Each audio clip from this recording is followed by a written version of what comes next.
اللہ تو ان دروازوں کو بھی کھول دیتا ہے جن پر تم دستک نہیں دیتے، پھر وہ ان دروازوں کو کیوں نہیں کھولے گا جن پر تمہارے مسلسل دستک کے نشان ہیں، جن پر تمہاری دعاؤں کا مسلسل پہرا ہے۔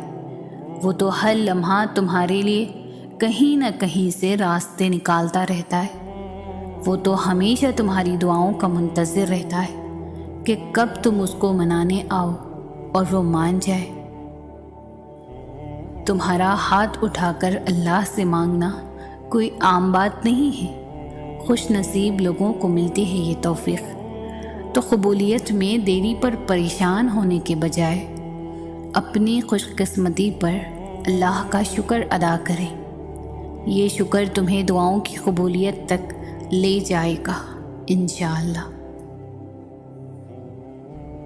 جب جب تم یہ سوچتے ہو نا کہ شاید وہ رب تم سے ناراض ہو گیا ہے، وہ تب تمہارے سب سے زیادہ قریب ہوتا ہے۔ وہ اپنی ناراضگی کا خیال لاڑ سے ڈالتا ہے اپنے بندے کے دل میں، تاکہ اس کا بندہ بھاگ کر اپنے رب کی بارگاہ میں حاضر ہو جائے اور اسے اپنی ساری باتیں بیان کر دے۔ وہ تو تمہیں تم سے زیادہ چاہتا ہے، اس کی محبت سے مایوس نہ ہوا کریں۔